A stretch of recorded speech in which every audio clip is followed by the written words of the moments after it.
दोस्तों, आइए मैं आप लोगों को एक कहानी बताता हूँ। बहुत मजेदार है, अंत तक सुनिएगा तो मजा आएगा। ठीक है, तो कहानी है एक सांप की। ठीक है, एक्चुअली क्रोध क्या है उसके बारे में बताना चाहता हूँ, और क्रोध से किसका नुकसान होता है वो चीज मैं आपको बताना चाहता हूँ। एक बार एक सांप बहुत भूखा था और वो खाने के तलाश में वह एक दुकान में इधर उधर घूमता हुआ पहुंच गया। घूमते हुए दुकान में एक धारदार कुल्हाड़ी से उसका शरीर छू गया। छूने के बाद हल्का जख्मी हो गया।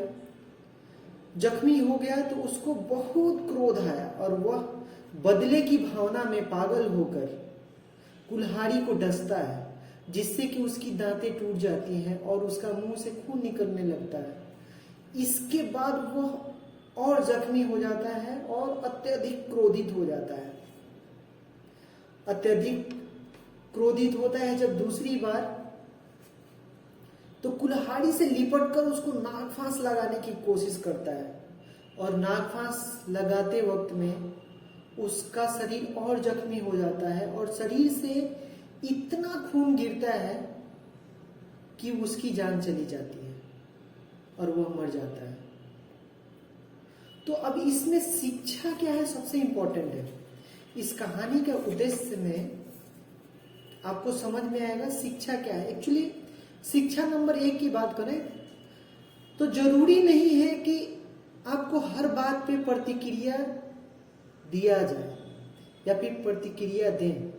क्रोधित होने से पहले देखें कि मामला हमसे संबंधित है कि नहीं। दूसरा शिक्षा क्या है, अपने गुस्से पे हमेशा काबू रखें, क्योंकि एंगर में डी जोड़ने से डेंजर होता है, जो कि हमारे लिए खतरनाक साबित हो सकता है। तो ये क्रोध हमारे लिए हमेशा खतरनाक साबित होगा। और तीसरे शिक्षा की बात करें तो क्रोध इंसान का सबसे बड़ा शत्रु है।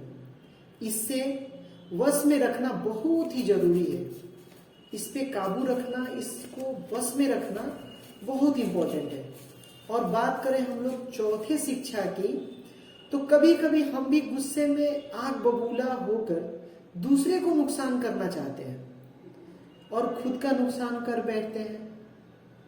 ये क्रोध के कारण ही होता है।